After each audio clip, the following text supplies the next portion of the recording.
Welcome to Satya kitchen. ఈరోజు ఎండు చేపలతో ఒక మంచి రెసిపీని చేయబోతున్నాను. అదే వంకాయ ఎండు చేపల కర్రీ. ఈ రెసిపీ అన్నం, చపాతి, రోటీలోకి సూపర్ అంటే సూపర్గా ఉంటుంది. మరి ఎలా తయారు చేసుకోవాలో ఇప్పుడు చూసేద్దాం. ఇందుకోసం నేను ఒక 125 గ్రామ్స్ ఎండు చేపలని తీసుకున్నాను. ఈ రకం చేపలని తీసుకున్నానండి. వీటిని కొంచెం వేడి వాటర్లో వేసి ఒక 10 నిమిషాల సేపు నాననివ్వాలండి. తర్వాత మెల్లిగా వీటిని రుద్దుతూ శుభ్రం చేసుకోవాలి. ఎండు చేపలు బాగా ఎండిపోయి ఉంటాయి కదా, ఇట్లా వాటర్లో వేసుకోవడం వల్ల కాస్త మెత్తపడతాయి. అప్పుడు ఈ విధంగా రబ్ చేస్తూ శుభ్రం చేసుకోవాలి. శుభ్రం చేసుకోవడమే ముఖ్యమండి. వేస్టేజ్ ఏమన్నా ఉంటే ఈ విధంగా అంతా కూడా క్లీన్ చేసుకోవాలి. చేప ముక్కల్ని ఇలా శుభ్రం చేసుకున్నటువంటి చేపలన్నింటిని కూడా ఒక ప్లేట్లోకి ట్రాన్స్ఫర్ చేసుకోవాలి. చూడండి, ఈ విధంగా అన్ని చేపల్ని నేను శుభ్రం చేసుకున్నాను. ఇప్పుడు ఒక ప్యాన్ తీసుకొని ప్యాన్లో ఆయిల్ వేసుకోవాలి. ఒక 3 టేబుల్ స్పూన్ దాకా ఆయిల్ కాస్త హీట్ కావాలి. హీట్ అయిన తర్వాత మనము చేప ముక్కల్ని వేసుకోవాలి. ఫ్రెండ్స్, మొదటిసారి నా ఛానల్ చూస్తున్నట్లయితే ప్లీజ్ సబ్స్క్రైబ్ చేసుకోండి. చూడండి, ఈ విధంగా విడివిడిగా వేసుకోవాలి చేప ముక్కల్ని. మంటను తగ్గించి పెట్టుకొని చేప ముక్కల్ని ఎర్రగా వేయించుకోవాలి. అప్పుడే టేస్ట్ బాగుంటుంది మనకి కర్రీ. చూడండి, ఈ విధంగా స్లోగా తిప్పుకుంటూ ఎర్రగా వేయించుకోవాలి. 2 వైపులకు తిప్పుతూ వేయించుకోవాలి. బాగా ఎర్రగా వేగుతున్నాయి చేపలు.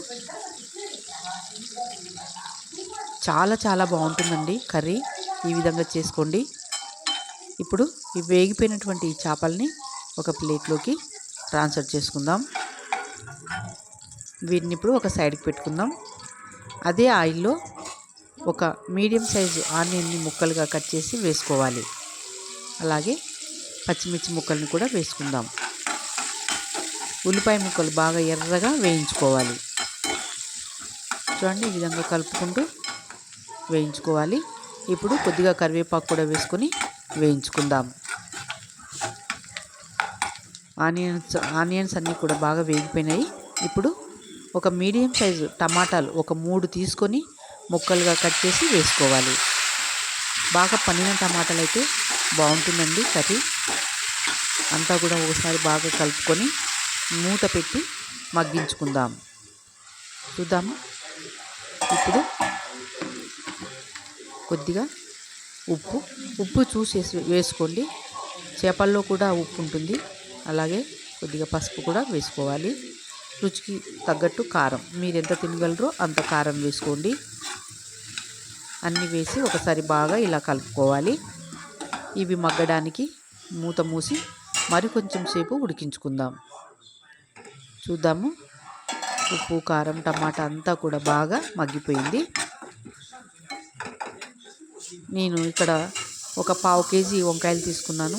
ఈ సైజు వంకాయలండి. ఇవన్నీ కూడా చిన్న ముక్కలుగా కట్ చేసుకున్నాను. నిలువుగా కట్ చేసుకున్నాను. ఉప్పు నీళ్ళలో వేసి పెట్టుకున్నాను.